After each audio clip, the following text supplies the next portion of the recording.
Hello and welcome back to ISpeakSpokeSpoken. My name is James and today we're going to be talking about 50 antonyms in English that you should know. You can download all of the slides that you can see behind me today if you click the link in the top right hand corner. So let's get started, shall we? What is an antonym? An antonym is an opposite word. So you have two words here. Let's get started with the first one. Ancient, modern. Ancient means very, very old. Modern means very, very new. So as you can see, they're two sides of the same coin. Ancient and modern. So there we have our first word. As it says here, it refers to something very old. That was a very long time ago. So we say ancient Greece. Which means Greece from a very, very, very long time ago. So you wouldn't use ancient Greece if you were talking about Greece 2 weeks ago, but you would talk about ancient Greece if you were talking about Greece maybe 500 years ago or something like this. But something that is modern is now. Something that is maybe 2 weeks ago could still be seen as modern. So let's move on to number 2, shall we? We have number 1, which is arrival.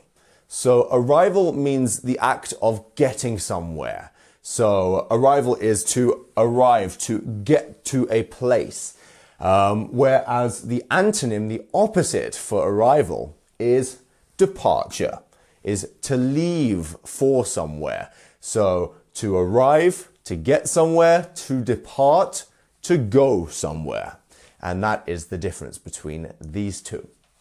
As you can see throughout these videos, we have a lot of red words.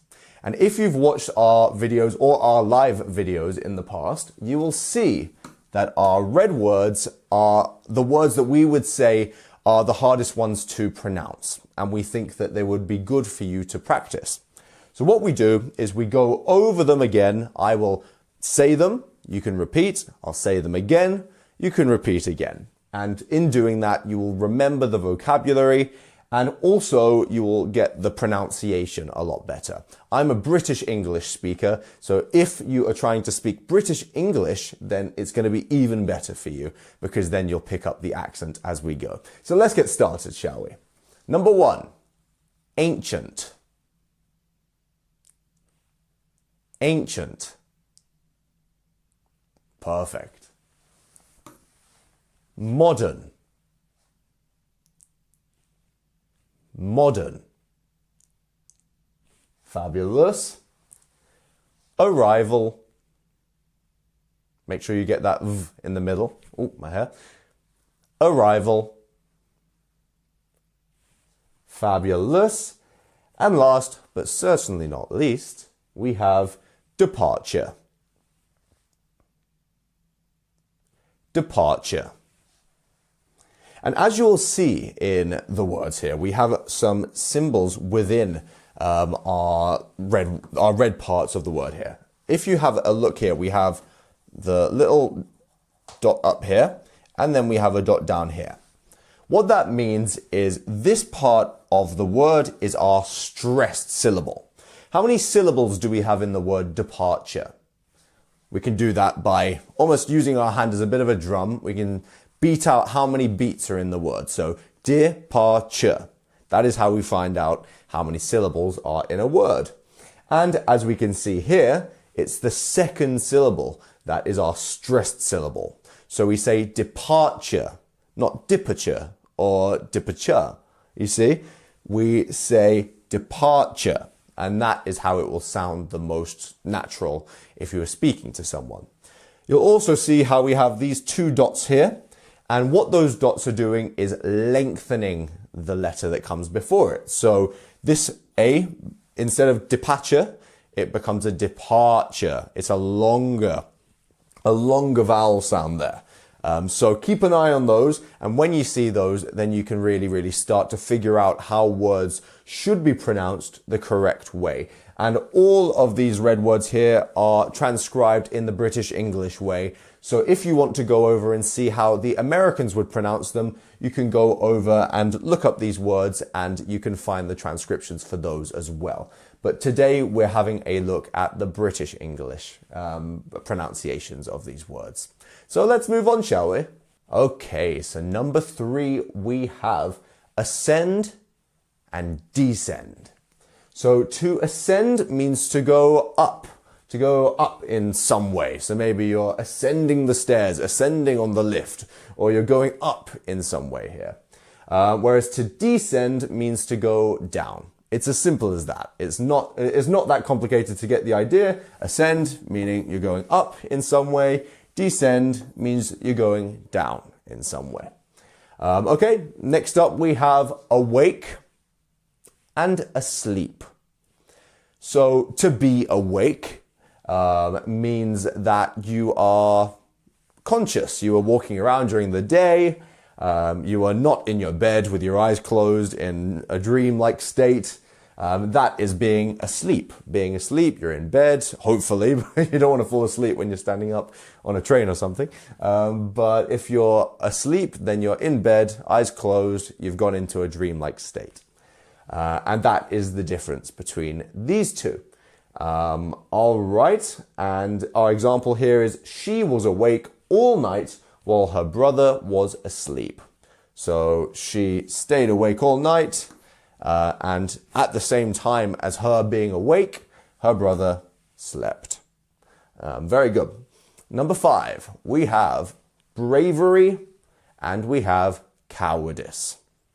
So these are some very strong words to use while describing someone or talking about, because these are the noun forms, but if you're calling someone brave or a coward, you could, if you're saying that someone has a lot of cowardice or something, it might not be the nicest thing to say about a person. So our example here is the knight showed bravery in battle. So that is how we're using bravery.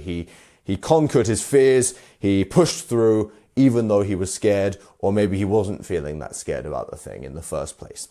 Unlike the squire who showed cowardice. So maybe the squire ran away, maybe he deserted his team and he kind of was too scared to join the battle. So he was a coward, and this is how they are describing him. So let's move back on to our red words, shall we? So number 1, we have ascend. Ascend.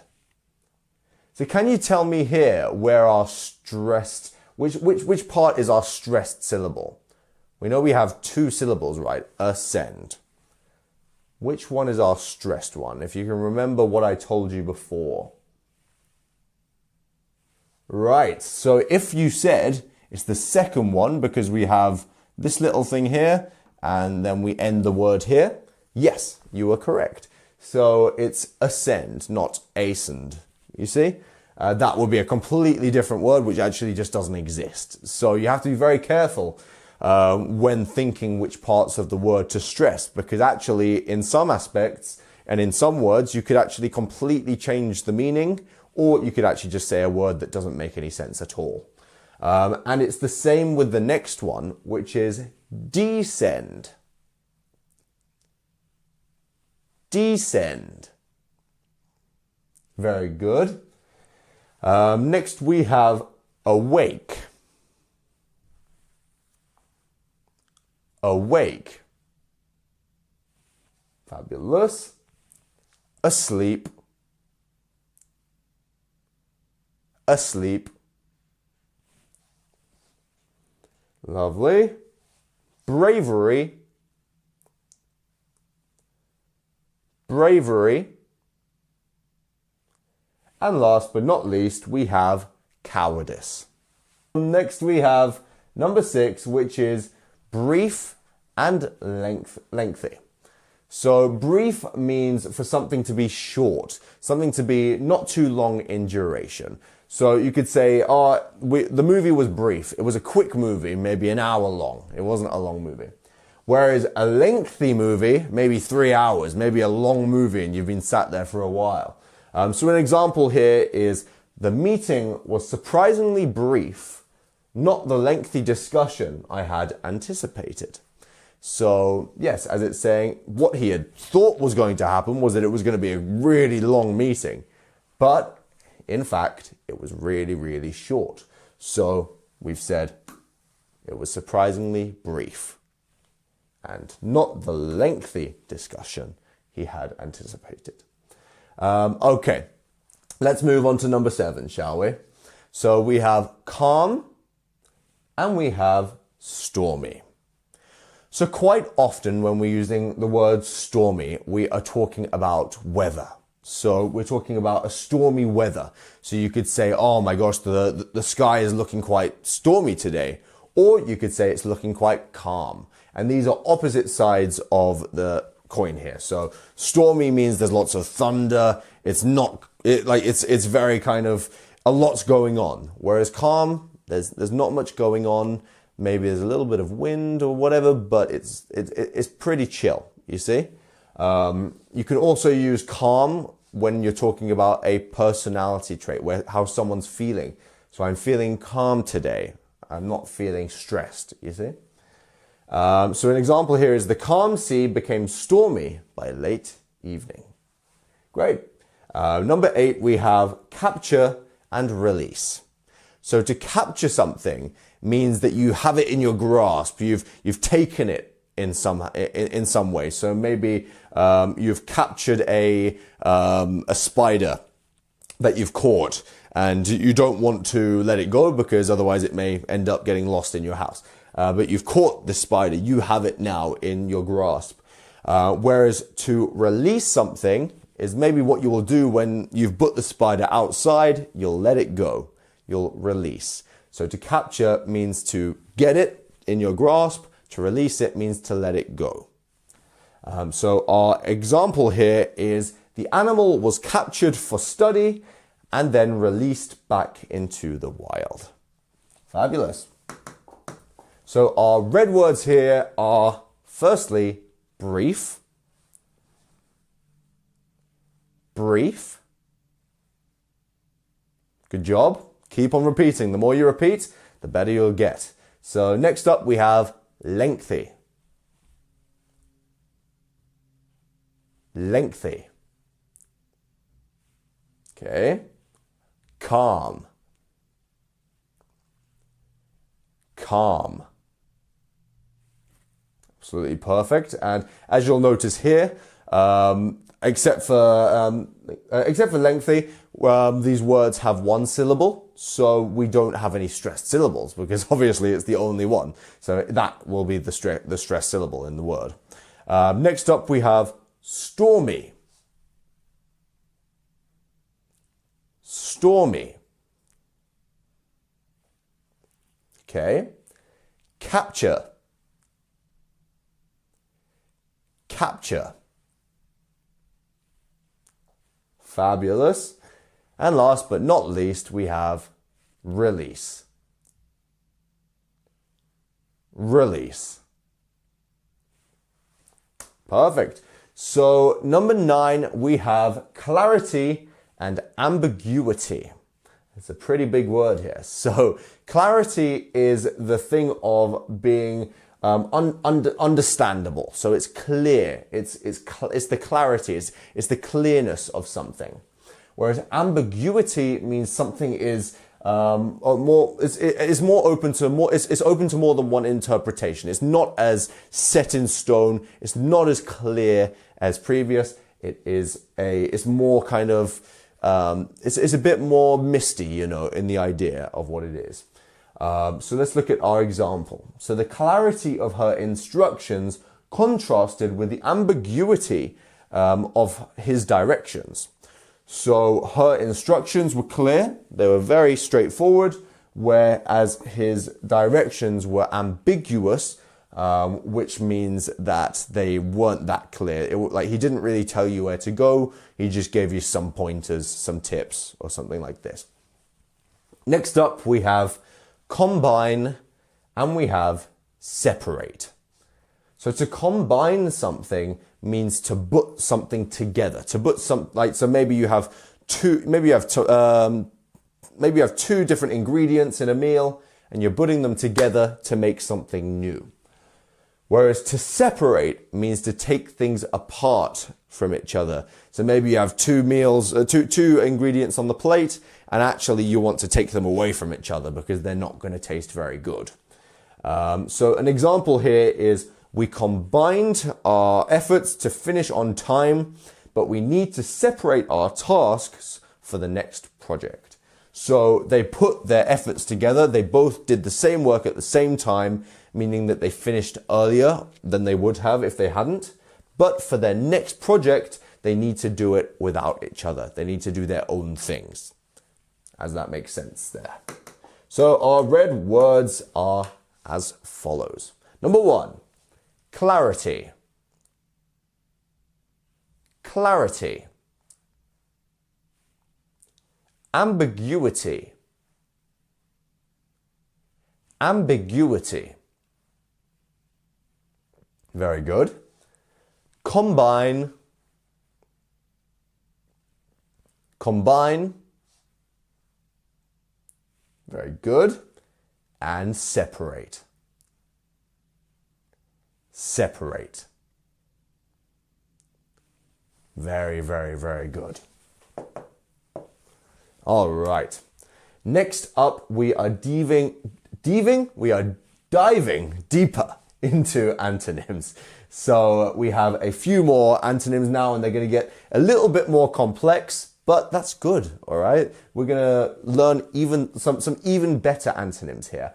And in doing so, you will enrich in your vocabulary. And actually learning antonyms is a very, very, very helpful way of learning a vocabulary, because in doing so, you are going to be able to talk about two sides of a coin. Like if you want to say something's great, you can also say something's terrible. You can say something compliments something. You can say something insults something. You can talk about more than just one thing. And they're generally easier to learn together because in doing so, you at least have something to link it to. You see?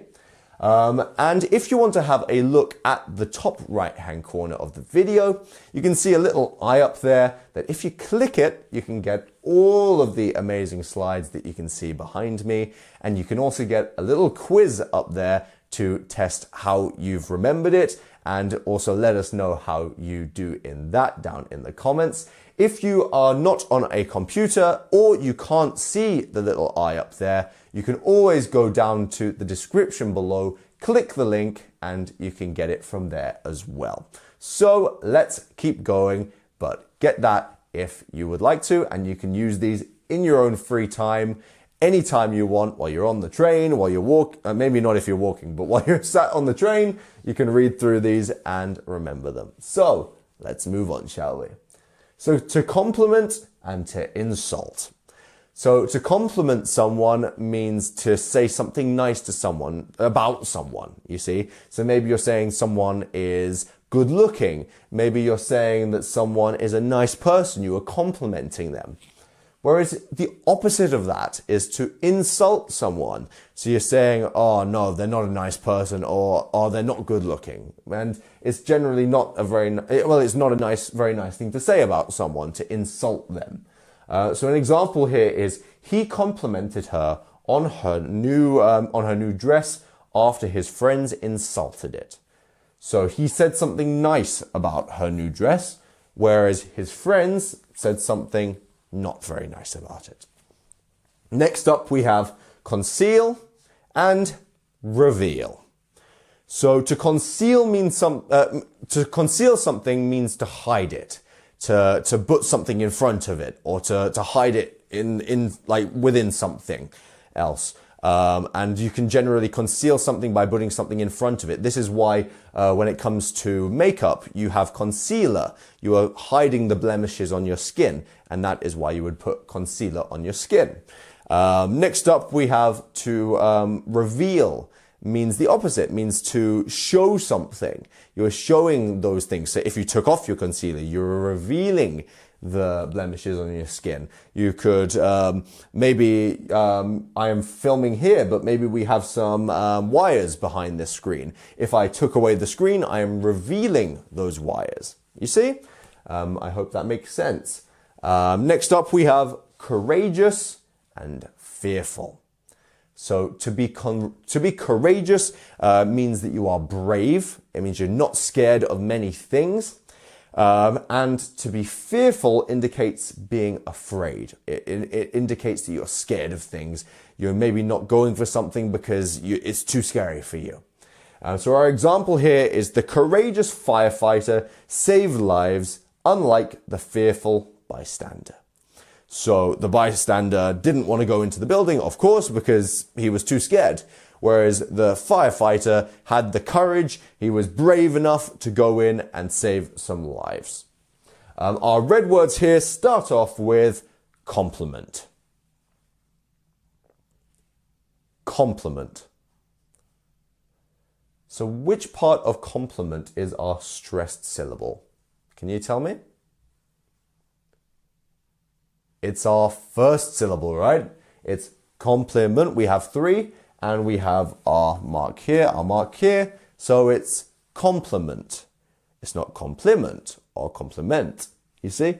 Compliment. Next up we have insult. Insult. There we go. Next up we have conceal. Conceal. Very good. Reveal. Reveal. Absolutely perfect. Courageous. Courageous. Fearful. Fearful. Very good. All right, so on to the next slide. Now we have to create and to destroy. To create something means to make something, to bring something into existence. Whereas to destroy something means absolutely the opposite of that. To break something, to absolutely demolish something that existed already until it doesn't exist. So our example here is she loves to create art, but her brother tends to destroy her supplies. It doesn't sound like the nicest brother if he's destroying the supplies that she creates her art with. Next up, we have cruel and kind. To be cruel means to be not very nice, to be nasty in some way. Whereas when someone is kind, it means that they're being very nice, they care about the people around them, they're being kind. So here in our example, we have the cruel dictator was feared by all. He's nasty to everyone. In contrast, the kind leader who was loved. So the leader in this sense is being lovely to everyone. He is loved. He is kind.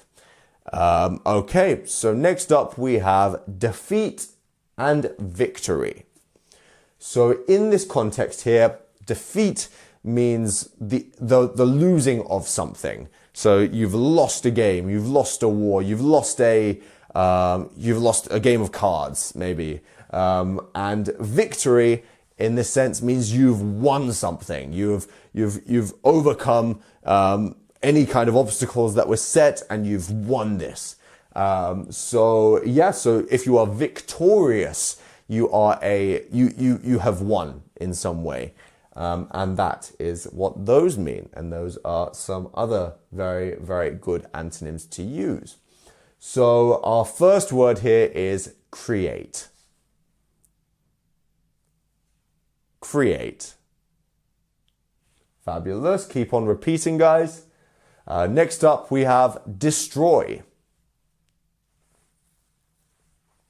Destroy. Cruel.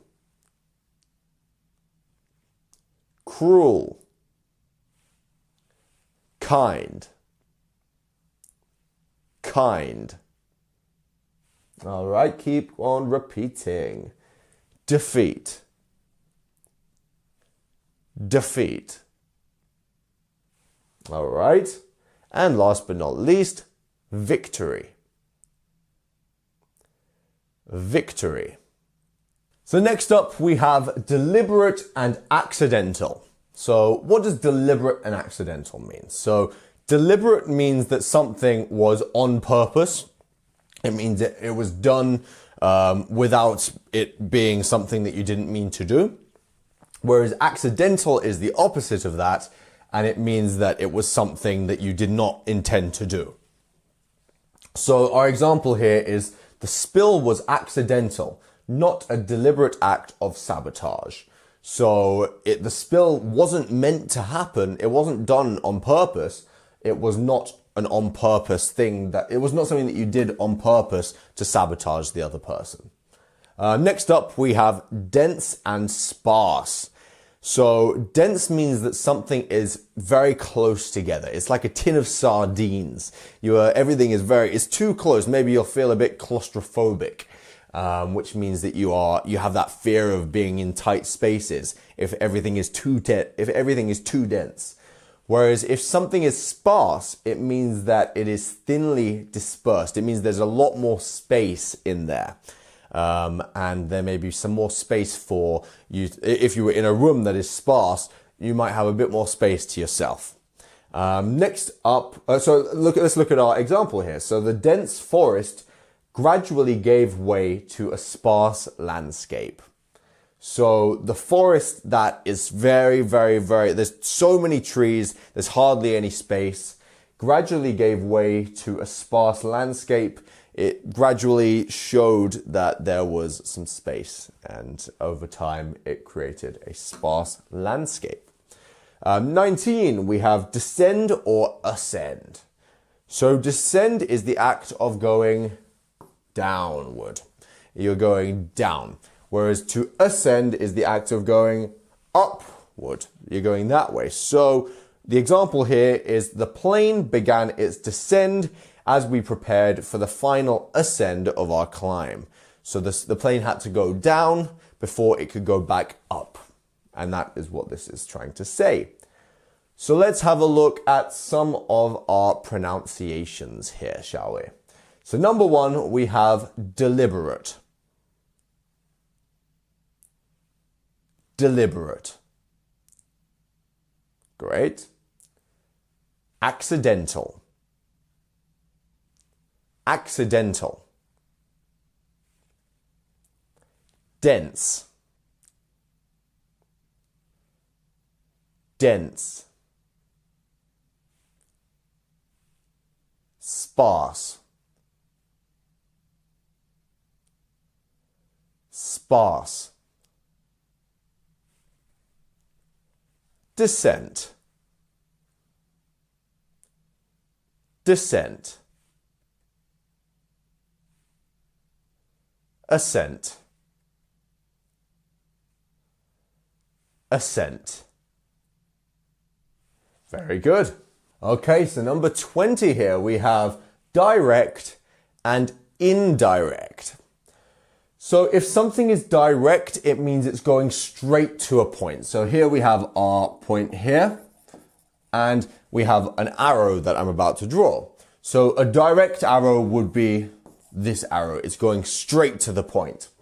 Whereas if something's indirect, it is going to, it's showing something that is kind of a roundabout, and it's showing it in a less straightforward manner. So this might be an indirect route to this dot here. You're not going straight to it, you're kind of going around it in a way. So it's an indirect way of doing something. So so she preferred a direct approach to solve the problem, unlike her colleague who chose a more indirect method. So she would prefer to just be straightforward about it, say it directly and say what the problem was. And her colleague would prefer to maybe do it a bit less bluntly. She preferred to kind of be a bit more, she'd dance around what she's saying a little bit more, you see. She wouldn't say it straightforwardly, as straightforwardly as the person that we're talking about. Next up, we have difficult and easy. So if something is easy, it is straightforward. It's not hard at all. Whereas if something is difficult, it is very, very, very, very hard. It's not easy at all. It is something that maybe you would say, doing a Rubik's Cube is difficult. Or you might say the game of chess is a very difficult game. But then you might say it is very easy to to put your hand on your head. You see, it's not a hard thing to do. So our example here is the puzzle was more difficult than I expected, unlike the easy tasks we did earlier. So here are our red words. So number one, we have direct. Direct. Indirect. Indirect. Difficult. Difficult. Easy. Easy. Next up we have diligent and we have lazy. So for something to be diligent means that it's a person who is very, very motivated. They're ready to do some hard work and to be attentive to detail, as it says here. They're very diligent. They're very on the ball. They're checking to see if anything is wrong with the project. They're making sure that everything is correct. Whereas if someone is lazy, they don't really want to do the work. They're not very motivated to do anything. You see. So our example here is the diligent student completed all assignments on time. So he was very, very motivated to do the assignments. Unlike her lazy counterpart. So the counterpart, the other person, was not motivated, didn't want to do the assignment on time. So she got it in late or he got it in late. Number 23, we have distant and we have nearby. So for something to be distant, it means it's far away in space or time. And then we have nearby, which means close. It was near to now in time or nearby in space. So our example here is, although her hometown is distant, is far away, she found comfort in the nearby park, the park that is close to her house. Next up, we have diverse and uniform. So diverse means that things are different. Maybe you have a place with many different cultures. You have a place with many different colors of hair. Like, diverse just means there are many different types of things in one place. Whereas something that is uniform means that it's very, very, very, everything is all the same, pretty much. There is a uniform. You see, when a school has a uniform, everyone wears the same uniform, the same clothes to school, which means that there's no diversity there in terms of the clothes that they're wearing, because they are all wearing the same clothes. Next up, we have our red words. Let's go through them, shall we? So number one, we have diligent. Diligent. Great. Lazy. Lazy. Distant. Distant. Nearby. Nearby. Very good. Diverse. Diverse. And uniform. Uniform. Very good. So, before I move on to this slide, if you want to have a look at the top right-hand corner of the video, you can click a link that is up there and download all of the slides that you can see behind me. And there's also a quiz up there that you can take, and we will then then you can have a look at how much you have remembered this. And with the bit that you have downloaded, you can have a look at this anytime that you'd like. You don't have to be watching the video to actually look through all of these words. And then you can come back to the video and practice the pronunciations as well. So that is very good. And if you're not on a laptop or you can't see the I button on the top, what you can do is go down to the description below and click the link down there. And that will take you to exactly the same thing as the I will too. Let's move on to page 10 out of 20. So we have number 25, which is divide. To divide or unite. Unite. So to divide means to separate. So you're separating something into different parts. And this comes from the mathematical term division. So to divide something in maths is to put something into different parts in the same way that we use it here. Whereas if we're using it in text, you're saying, oh, something was divided. And then we have unite, which means to put something together. So an example here is the issue divided the community. It separated them. The community all had different opinions on this issue. But the festival united them again. It brought them back together again, which is nice. Number 26, we have domestic and we have foreign. So domestic pertains to one's own country. So it means that if it's domestic, it has something to do with your own country in that sense. Whereas if something is foreign, it is from a different country. So maybe, so maybe you're talking about different countries. You're talking about a foreign country, as opposed to a domestic country, which is your own. And an example here is domestic policies often differ significantly from foreign policies because different countries have different policies and different ideas about things. Number 27 is eager and reluctant. So if someone is eager, they are very excited about something. They're very they're ready for something, and they know that they would like to go for that thing. Whereas if they're reluctant about that thing, they're like, I don't know, I don't think that that's something that I really want to do. It means they're unwilling or they're hesitant. So an example here is she was eager to start the new project. She was really excited about it. Unlike her colleague, who was reluctant. Her colleague didn't really want to do the assignment. He was reluctant to do it. He was maybe being lazy. Maybe he was just too tired to do it. He was reluctant. So here are our red words from this slide. Number 1, we have divide. Divide. Very good. Unite. Unite. Domestic. Domestic. Great.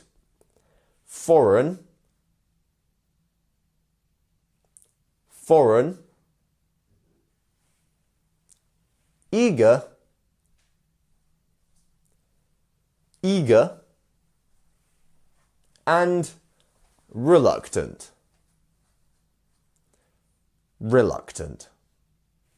Very good. And can you tell me in the word reluctant which syllable is our stressed syllable?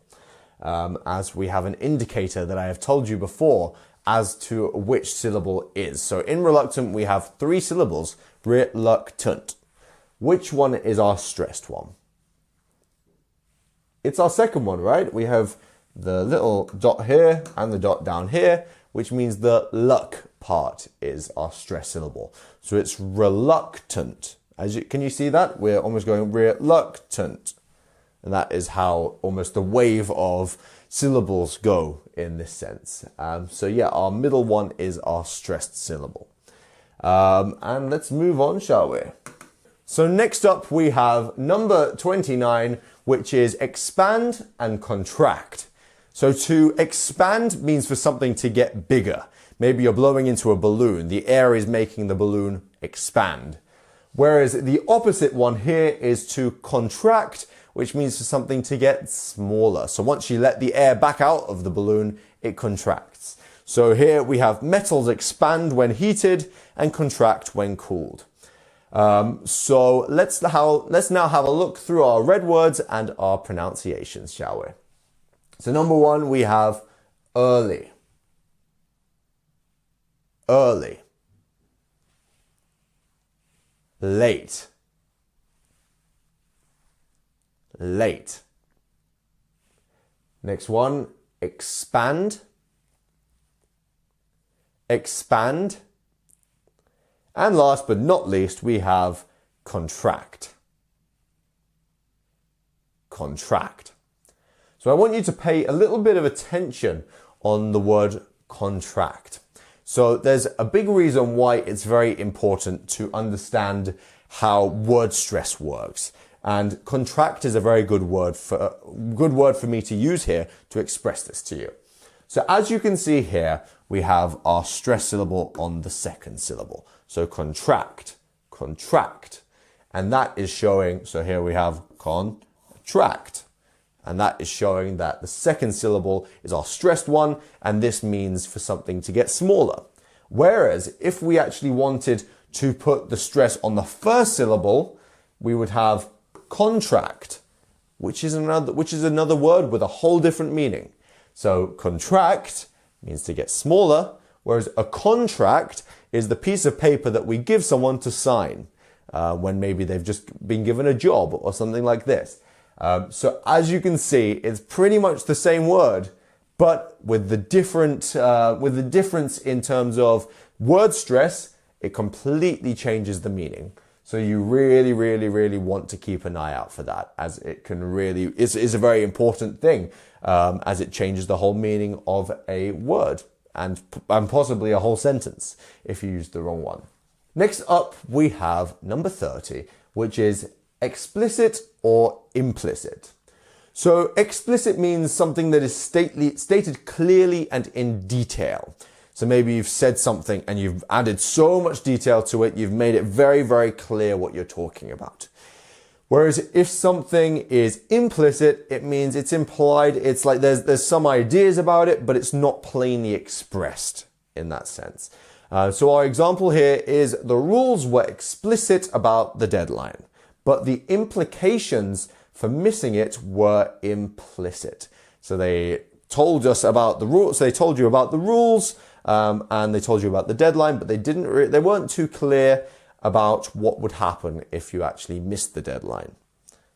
So number 3, advanced antonyms, and we're going even further with our antonyms here. And we're on our second half of the video. And as you can see, they're getting a little bit more complex as we go. And even if it's harder to follow and you're a beginner, they're still good to have a look at and to follow, even if you don't remember them. You're probably not going to remember all of the words here, but that is absolutely fine. You're not supposed to. They're here for you to get used to hear the sounds, to hear what they mean, and then over time, the more you watch this video, the more you look through the PDFs, you will start to remember them. So don't stress if you can't remember them just now. We will keep on going and follow along. So expose and to conceal. So to expose something means to show something in some way. So to show something without, and yes, it's to show something that, to make something visible or known. And quite often you would use to expose in terms of something that someone didn't want known. So maybe you're exposing a lie that someone said. You're making it known to everyone.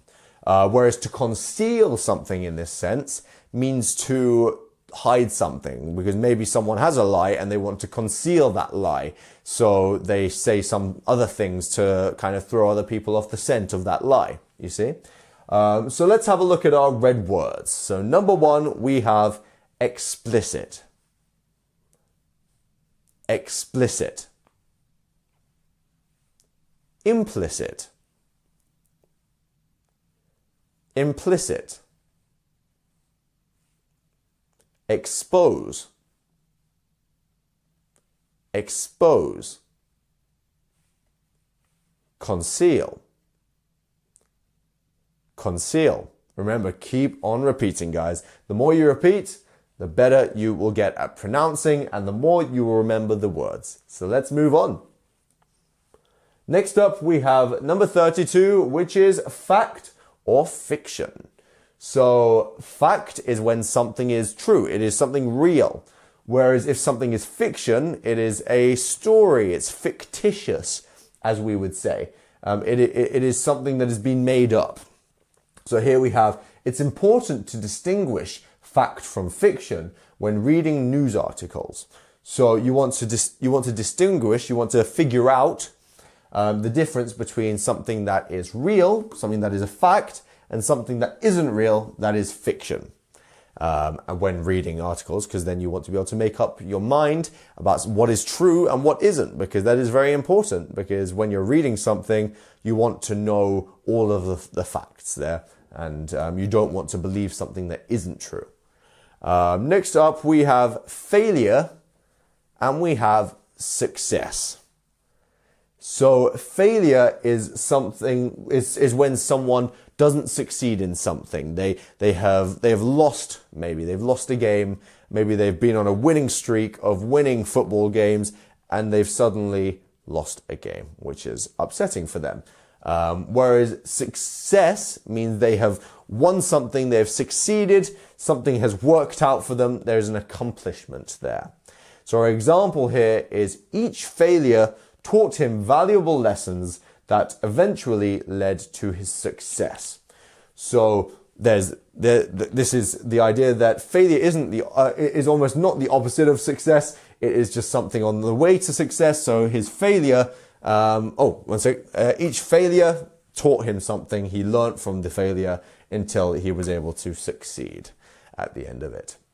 Next up, we have fair and we have unfair.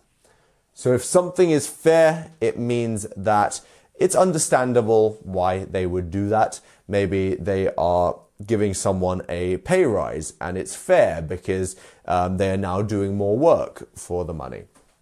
Next up, we have unfair, which is the opposite of fair.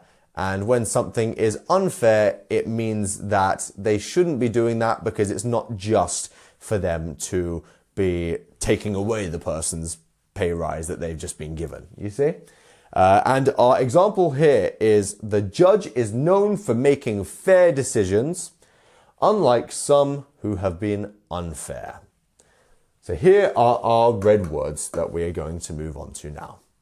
So now let's have a look at our pronunciations, shall we? So first up we have fact. Fact. Fiction. Fiction. Failure. Failure. Success. Success. Fair. Fair. And unfair. Unfair.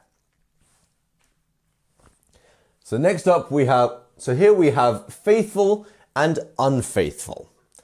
With faithful, if someone is loyal to someone, they would not deceive this person. They are loyal to this person, but they believe in the person, you see. So that is someone who is faithful. Maybe someone who believes in God, or a God. They believe they have faith in that God. They know that God wants the best for them. Whereas someone who is unfaithful implies not being loyal to something.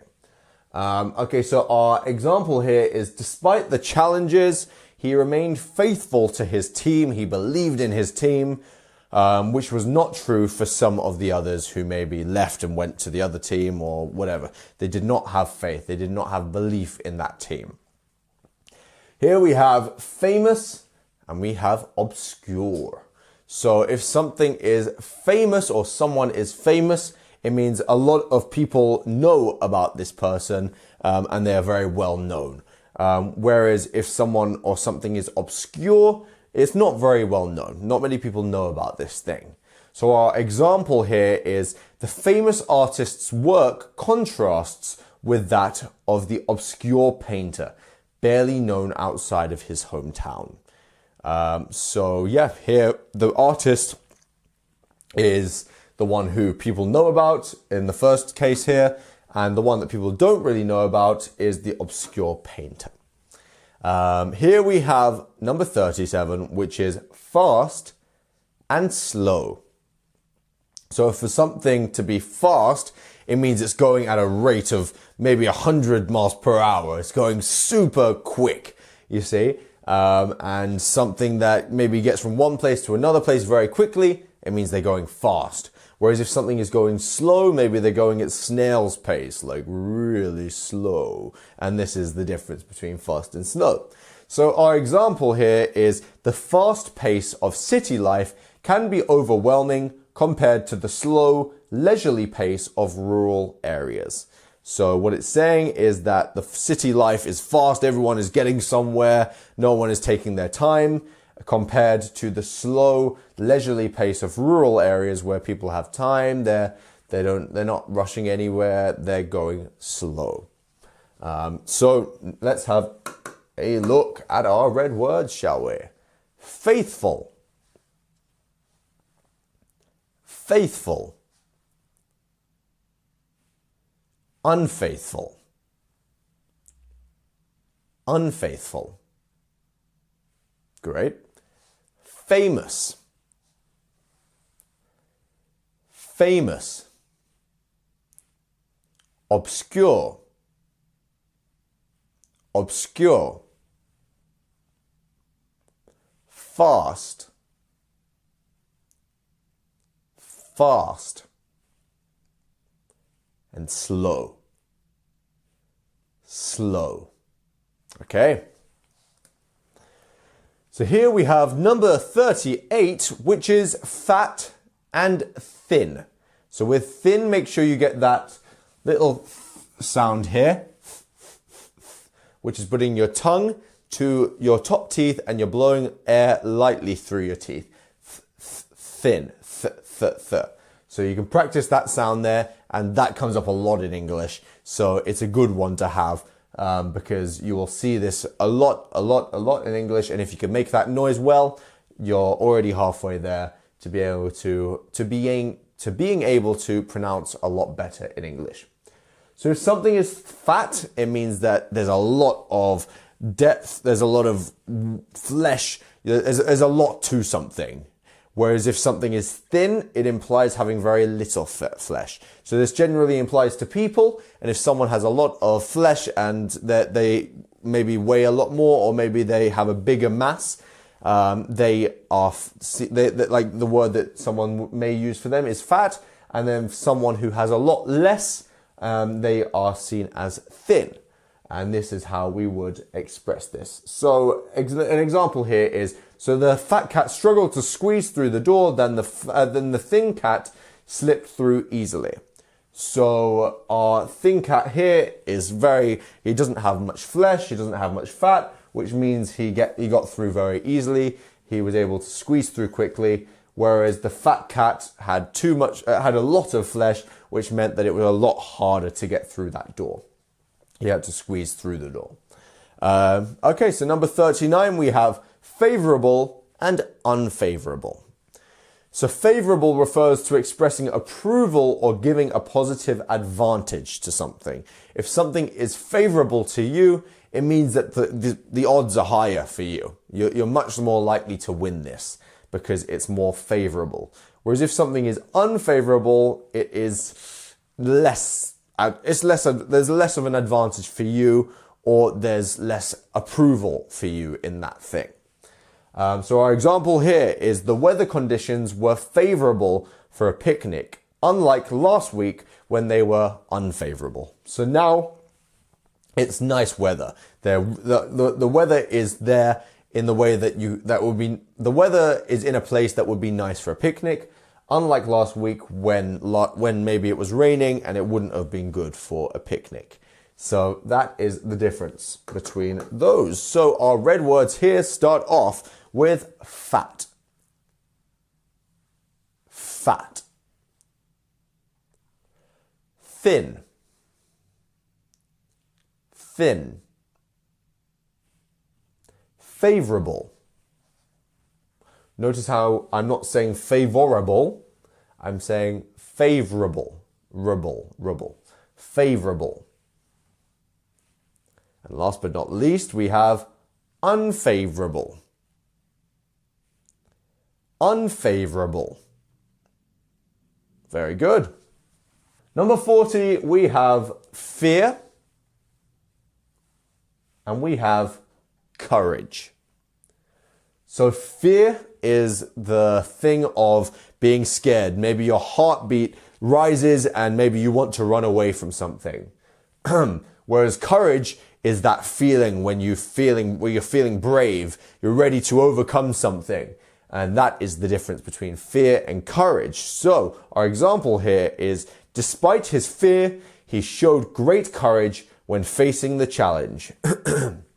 So what it's saying here is, even though he was scared, even though he was fearful about something, he showed great courage. He pushed through that fear and showed that he had bravery there, and he faced the challenge. So here we have our next words here. So fertile and barren are our words here. So if something is fertile, you could use this for a human, or you could use this for land or something like this. It means that it can reproduce in some way.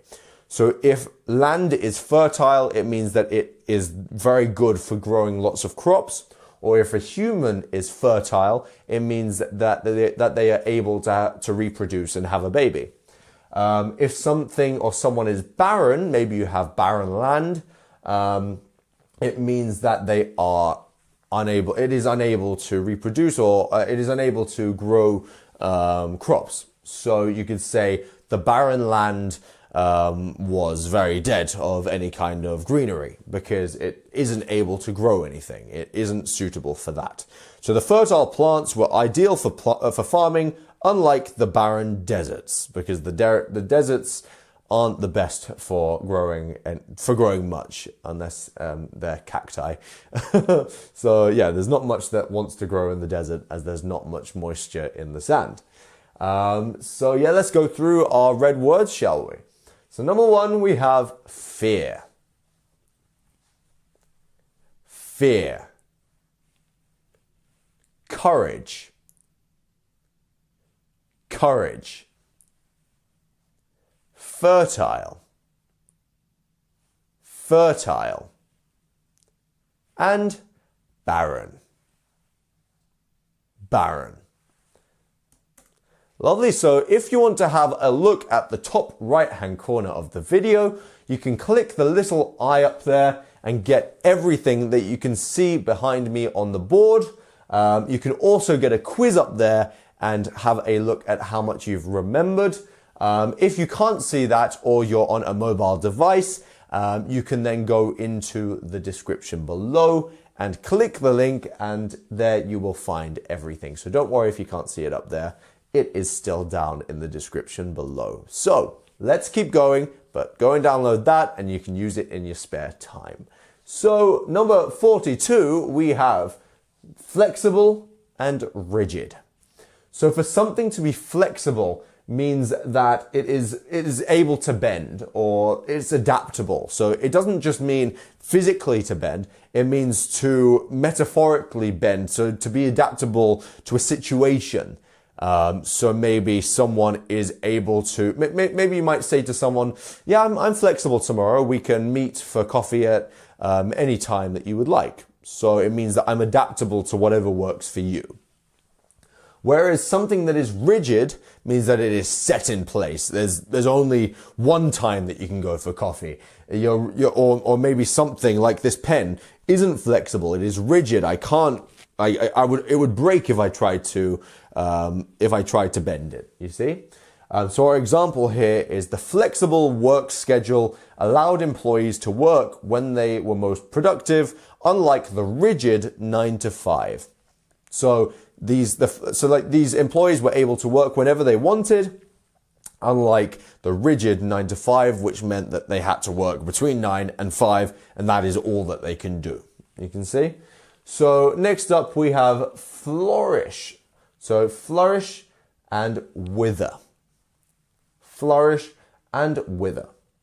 So to flourish means to grow and develop in a healthy or vigorous way. So if a plant is flourishing, it means it's looking healthy, it's got lots of nutrients, it's got lots of water, and it is it is doing well.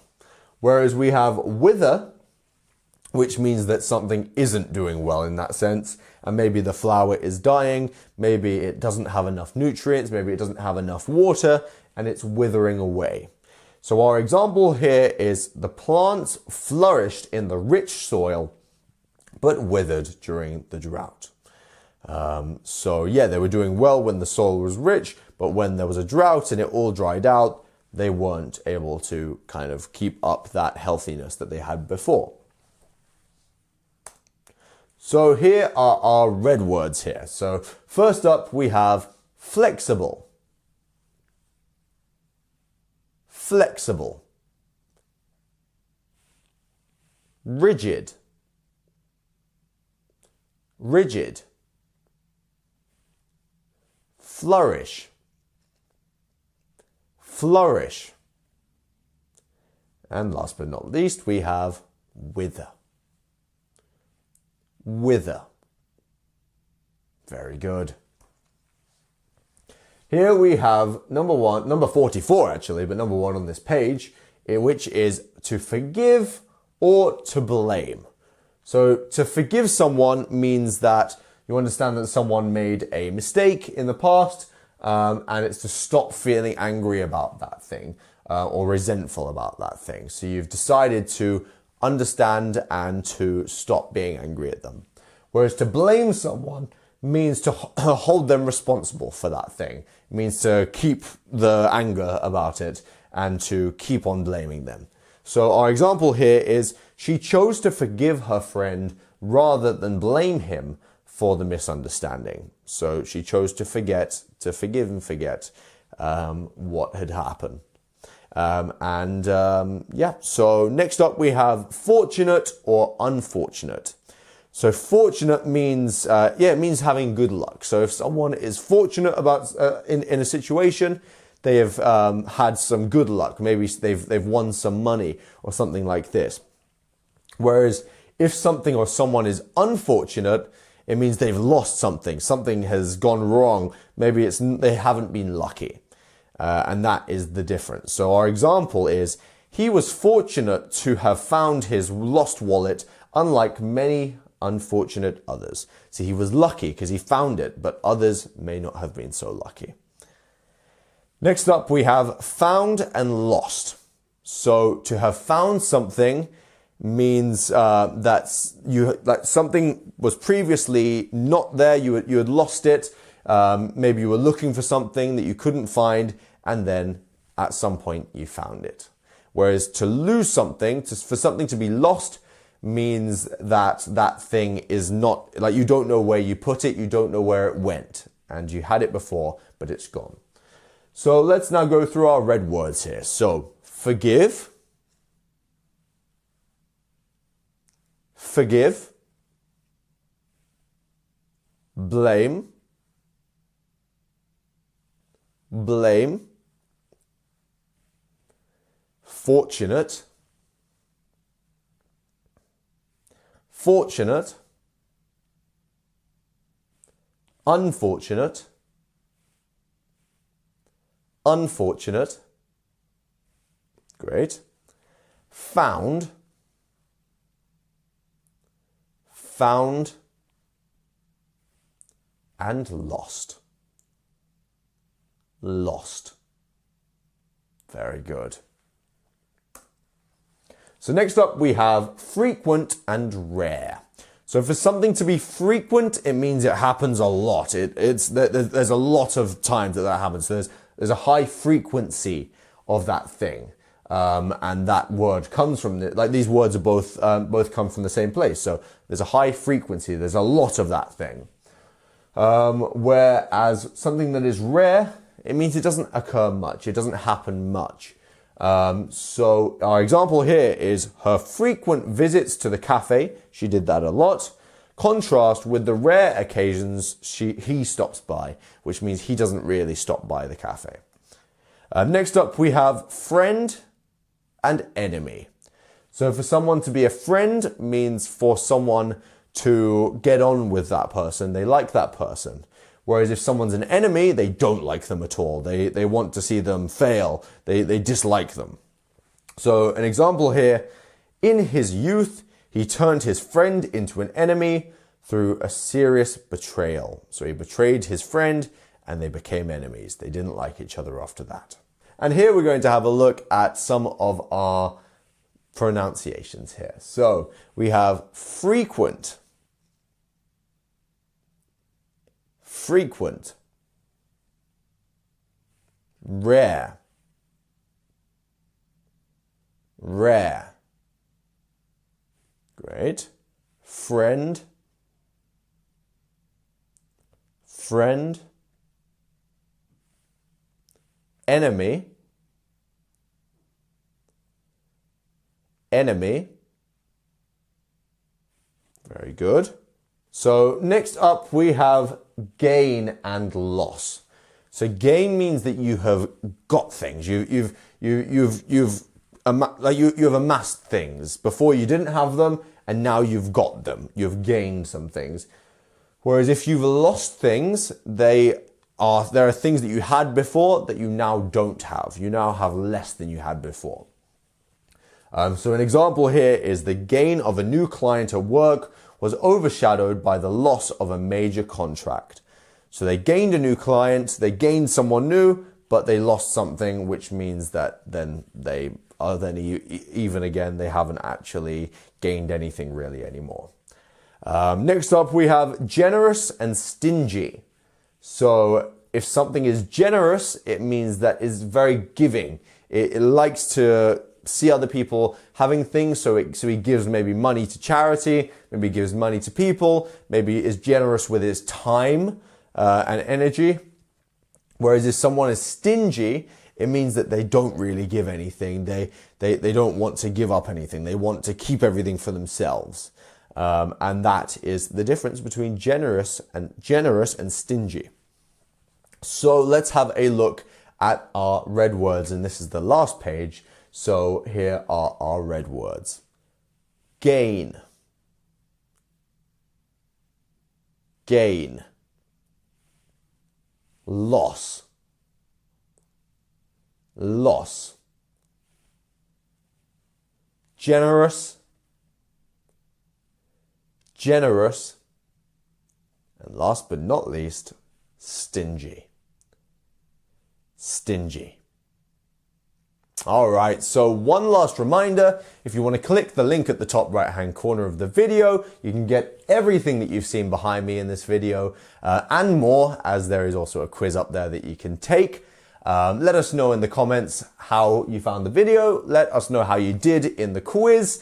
And also, if you are on a mobile device and you can't see it up there, you can go into the description below and click the link and head over to download it.